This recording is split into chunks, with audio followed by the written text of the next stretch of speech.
Las encuestas, ¿qué papel juegan en los procesos electorales? Y yo diría que en general en la vida de un país, porque hay encuestas sobre productos comerciales y muchos motivos hoy para las encuestas, ¿no? Pero la encuesta que se refiere a hechos políticos concretamente despierta reacciones.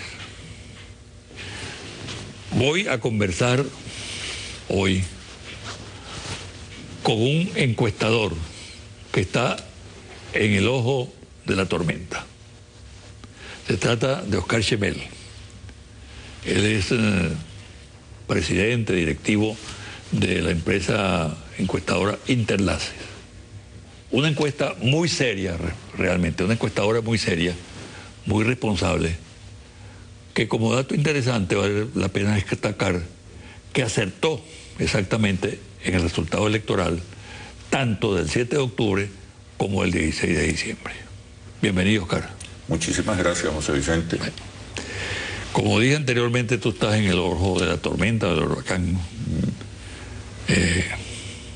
No solamente ahora, también hay ataques del pasado proceso electoral. Durante estos 10 años. Y ahora también se han producido nuevamente ataques. ¿A qué atribuyes tú esos ataques? Es algo así como disparar contra el mensajero, ¿no?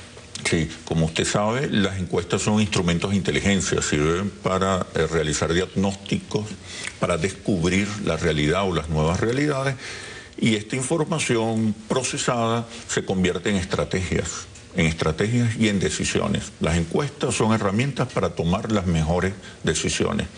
Es absurdo despreciar información útil, información que ha surgido de un trabajo riguroso desde el punto de vista científico, desde el punto de vista de la investigación de opinión pública científica. Despreciarlas, negarlas, ofenderlas es no solamente una torpeza intelectual, es un disparate estratégico. Yo creo que esta campaña de difamaciones, de descalificaciones que nosotros hemos venido denunciando y que más recientemente señalamos al señor Enrique Capriles como la persona que ordenó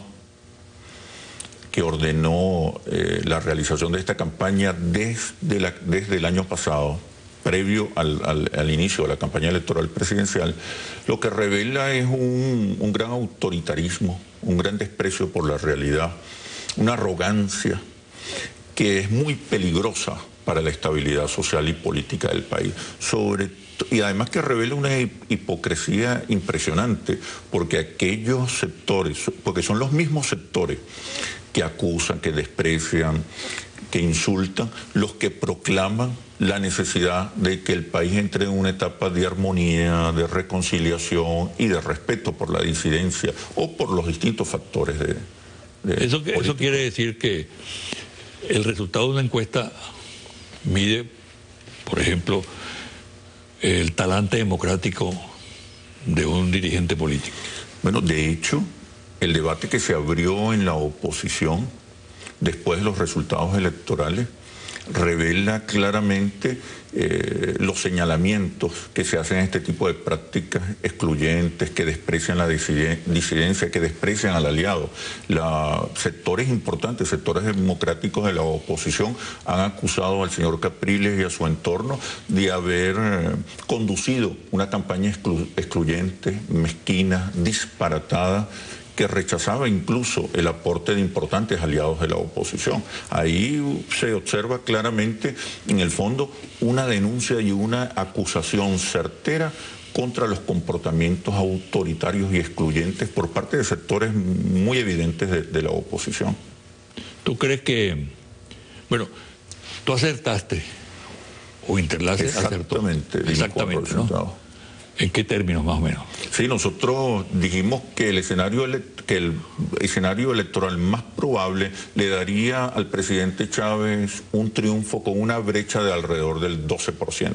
Y durante toda la campaña dijimos que el único escenario que revelaban nuestros estudios daban el triunfo al presidente Chávez, que no había escenario en el que ganara Enrique Capriles. Tus últimos trabajos en el ámbito estrictamente político, que corresponden a febrero, que qué orientación tienen o qué significado tienen, qué recogen en este momento. Sí, nosotros hemos desarrollado y estamos implementando metodologías muy acertadas, no solamente para la realización de estudios cuantitativos, sino también cualitativos, donde sin lugar a dudas hemos hecho aportes muy importantes para el debate público sobre lo que está ocurriendo, sobre las nuevas realidades que está viviendo el país. En el 2003 fuimos los primeros que advertimos que estaban surgiendo lazos emocionales entre el presidente Chávez y los sectores populares, más allá de la valoración de la gestión, incluso en momentos donde todavía no habían hecho aparición las misiones. Luego identificamos claramente por esos mismos años el surgimiento de un sector social y político a quien nosotros bautizamos como los niní. Eso fue un aporte importante que hicimos al debate político venezolano. Luego hemos seguido trabajando para identificar las nuevas nociones, significaciones, gramáticas y símbolos que han ido configurando una nueva cultura política, una nueva identidad nacional popular. Y más ¿Tú crees que existe realmente? Sí, está en proceso la construcción de una nueva cultura y una nueva identidad nacional. De hecho, ese es uno de los retos de la revolución desde el punto de vista estratégico en este momento y uno de los desafíos también para la oposición. ¿Qué datos son definitorios de esa tendencia? Nuevas nociones y significaciones acerca del papel del Estado, acerca de las relaciones entre clases sociales, fundamentalmente acerca del reconocimiento y protagonismo de los sectores populares, los nuevos símbolos y nuevas gramáticas, por ejemplo, socialismo asociado más bien, o igualdad asociado más bien al respeto, más que a igualdad de condición social. Es decir, hay una nueva cultura que está también configurando una nueva visión de país y de sociedad. Es lo que en términos más políticos se habla de batalla ideológica, y allí el oficialismo, el chavismo, ha obtenido triunfos importantes.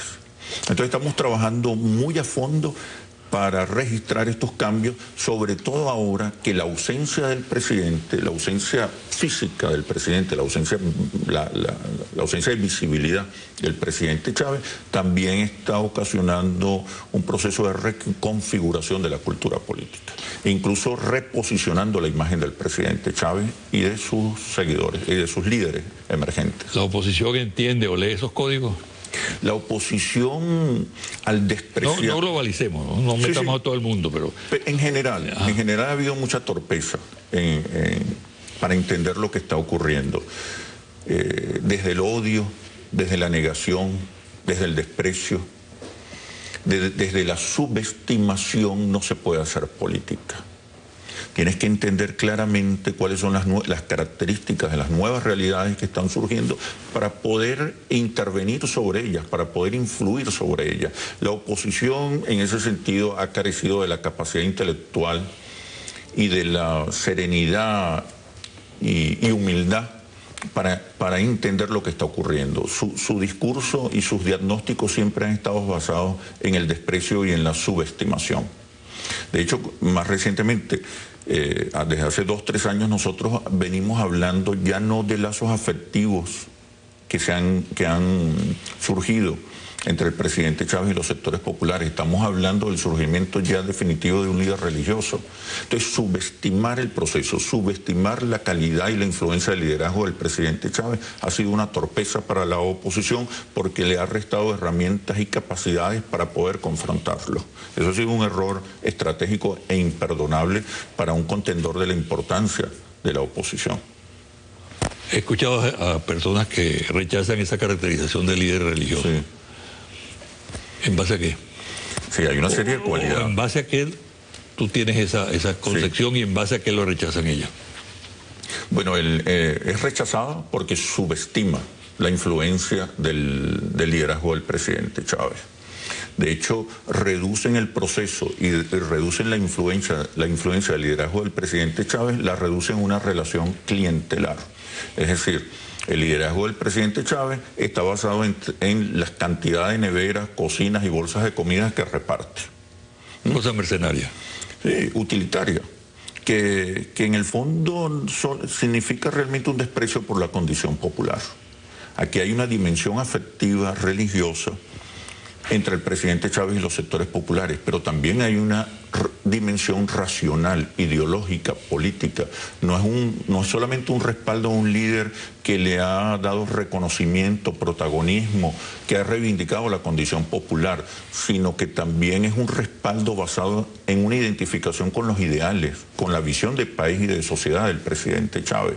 Hoy el modelo de inclusión que propone el presidente Chávez es respaldado por la mayoría de los venezolanos, incluso por aquellos que no votan por el presidente Chávez, pero que si bien respaldan el modelo de inclusión, critican los excesos y los desaciertos o la ineficiencia. Entonces el liderazgo religioso, cuando nos referimos al liderazgo religioso del presidente Chávez, nos referimos a una calidad de relación, donde el presidente Chávez ha generado lazos afectivos muy poderosos, donde la gente ha construido una esperanza muy poderosa alrededor del líder religioso, del líder carismático, donde incluso el futuro, la esperanza ha sido depositada en la voluntad y las decisiones del líder carismático o del líder religioso. Mira, para julio tenemos elecciones municipales, ¿no? ¿Qué perspectiva ves tú en este momento? Sí. ¿Qué puede pasar? Bueno, la revolución bolivariana viene de dos triunfos electorales muy importantes y muy contundentes. Eso de entrada le otorga una ventaja mayor, una ventaja simbólica, política y electoral mucho mayor, a diferencia de la oposición que arrastra dos derrotas electorales y que ha visto reducida su influencia en la opinión pública. Casi la mitad o la valoración positiva de la labor de la oposición así se ha reducido a casi la mitad. Hoy solo 29% de los venezolanos tienen una opinión positiva de la labor de la oposición, cuando antes del 7 de octubre esta opinión positiva estaba por encima del 40%. Quizás la ausencia de una explicación acerca de la derrota, pero sobre todo porque la oposición trabaja solo en el plano electoral. No ha intentado, desde el punto de vista estratégico, cambiar la correlación de fuerza simbólica. Trabaja fundamentalmente en el plano electoral y con el único objetivo de sacar a Chávez del poder, de derrotar a Chávez. Una vez que este objetivo no se cumple, la oposición se queda sin bandera, sin identidad, se encuentra desmovilizada, desmotivada y frustrada.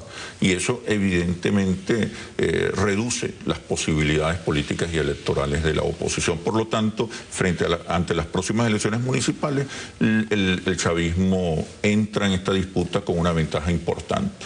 Vamos a hacer una pausa.